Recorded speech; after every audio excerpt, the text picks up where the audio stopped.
What's going on, boys? I got the NFL picks for you for Sunday, September 14th. With this format I'm about to give you guys, you could turn $20 into $200. But obviously, before we get into anything, if you boys could please drop a like and subscribe, show this channel just a little bit of love. I'd really appreciate that. Just to talk about our picks for today a little bit. Obviously, our YouTube plays are going really, really well. Mateer, absolute lock. I told you guys 200 in the first half. I was perfectly right about that.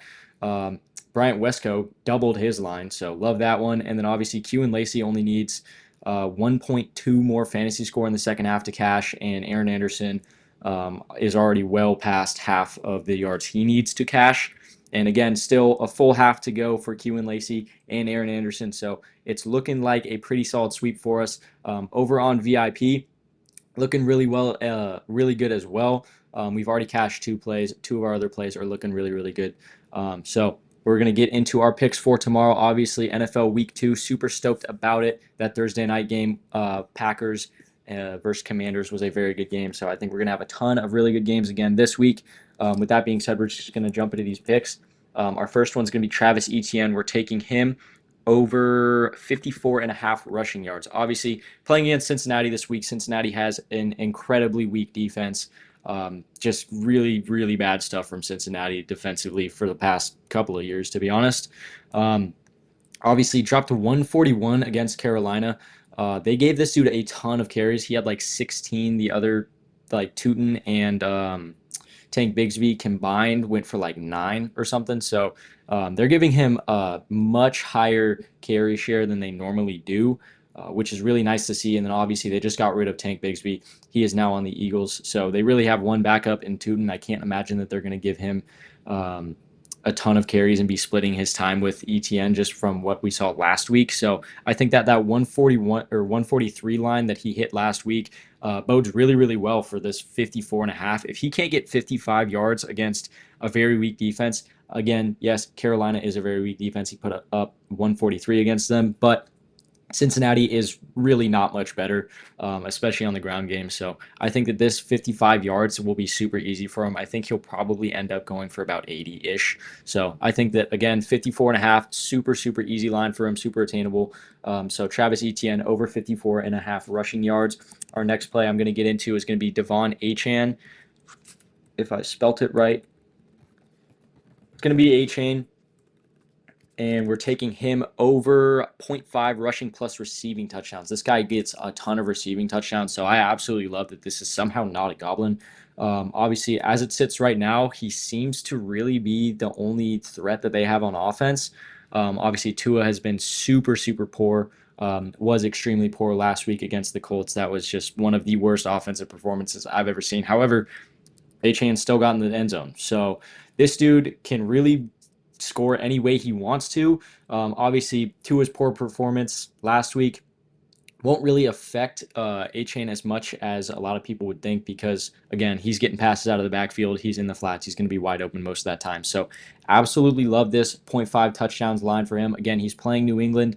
New England does not have a very good defense at all. Obviously, they just lost to the Raiders, who that Raiders offense has been atrocious. Obviously, they picked up a ton of huge assets for that offense. But again, I think that this 0.5 touchdowns for Achane will be super, super easy for him. All he needs is one touchdown. He can get it rushing. He can get it receiving. Absolutely love that one for him. And then the next play I've got for you guys is going to be Jackson Smith and Jigba. We're taking him over 67.5 receiving yards. Sam Darnold threw 23 passes last week against the Niners. 13 of those passes went to Jackson Smith and Jigba. That is insane numbers. And then on top of that, Sam Darnold threw for around 150, 160-ish. Obviously, Jackson Smith and Jigba ended with 124. So this dude's target share is absolutely ridiculous. Obviously, throwing the ball 23 times and this dude's getting 13 targets. He's getting over half the targets. He's really their only offensive threat. Obviously, they got some good running backs. Charbonnet is really good. Kenneth Walker is really good. They have some guys on the bench that can definitely do some stuff. But from a receiving standpoint, he is their only threat. And that's very, very clear. Sam Darnold knows it. That offense knows it. He's getting 13 targets out of 23. That's ridiculous. He's getting 124 receiving yards out of about 150, 160. insane numbers for Jackson Smith and Jigba. I think that 68 will be super easy for him, especially with that offensive performance that the Jets put up against Pittsburgh last week. Yes, Pittsburgh has very good defense, but just seeing what that Jets offense was able to do against them gives me really high hopes for this play. And again, the Jets did play Pittsburgh last week. Garrett Wilson had like 5 or 6 catches for like 95 yards. So I think that Jackson Smith and Jigba can easily fly over this line. Absolutely love 67.5 receiving yards for him. With that being said, we're going to jump into our fourth and final play. It's going to be Jalen Hurts. We're taking him over 40.5 rushing yards. Obviously, had a monster performance on the ground against Dallas last week, 62 yards. He outrushed Saquon Barkley, which is a pretty big feat. Obviously, best running back in the league. Getting more rushing yards than him, really good stuff. It was very clear to me watching that Dallas Eagles game that Jalen Hurts is a lot more comfortable rushing this year than he has in the past. In the past, he kind of he will get out of the pocket. He'll run around behind that line of scrimmage, just looking for somebody to pass to. But this year, it seemed a lot more obvious that he is willing to take off with that ball and willing to do what he's got to do to get some yards. So absolutely love that. And then on top of that, Kansas City played against Herbert last week, who is not a dual threat quarterback whatsoever. And that dude still rushed for 32 yards. So do I think that Jalen Hurts can have 9 more rushing yards than Justin Herbert? Absolutely. I think that this is a super easy line for him, 40 and a half. I want to say he rushed like 12 or 13 times last game against Dallas. So I think that this line is at the perfect spot it should be for Jalen Hurts. I think this is going to be super easy. And again, if you guys want to look right here, Kansas City in the Super Bowl, he rushed for 72 yards against them. Obviously, I say that because they're playing Kansas City tomorrow. So everything about this play lines up super nicely. But I would also like to say, just in case you guys don't like the rushing yards line, an alternative that you guys can take is 0.5 rushing touchdowns. This dude, if it's not a 10 to 15 yard rush, they're going to tush push him in. If they land on the 1, 2, or 3 yard line, they're tush pushing him in. He's getting this rushing touchdown. They'll do it 4 times in a row. This Eagles team does not care. They live and die by the tush push. So that is a very good line. I love to see that one, not a goblin. That one's pretty damn consistent. So love that line. But with that being said, these are going to be the 4 picks that I've got for you guys for tomorrow's week 2 Sunday slate. So just to go over them for you guys really quickly, Travis Etienne, more than 54.5 rushing yards. Absolutely love this line. He had 143 just last week against Jacksonville. The Cincinnati defense is not much better than not Jacksonville. I should say the Panthers. He had 143 against the Panthers. The Cincinnati defense is not much better than the Panthers defense. So love that line for him. And then A-Chain, more than 0.5 rushing plus receiving touchdowns. He gets a ton of touchdowns on the ground, ton of touchdowns through the air. So I absolutely love this line. And again, that offense last week was atrocious. He was the only bright spot. He was the one that got that touchdown. And they're playing against New England this week, who was a much weaker defense than the Colts. And then obviously Jackson Smith and Jigba, more than 67.5 receiving yards. Sam Darnold threw 23 passes. He got 13 of those targets. There's really nothing much that has to be said about that. And then Jalen Hurts, more than 40.5 rushing yards. This dude rushes a ton. Again, looks a lot more comfortable rushing the ball this year than he has in years past. Looks less hesitant to just take that and get whatever yards he can. So absolutely love 40.5 for him. Now just to talk about our VIP and chalkboard really quickly for you guys. Obviously, as per usual, both those links are going to be down below if you guys want to find those. For VIP today, looking really, really good. We did not go up a unit yesterday. Kind of sucks. So we're still sitting at that 50 mark in the last about 4.5 weeks. So still a really, really good number, but actually, I will pop over here because I can show you guys.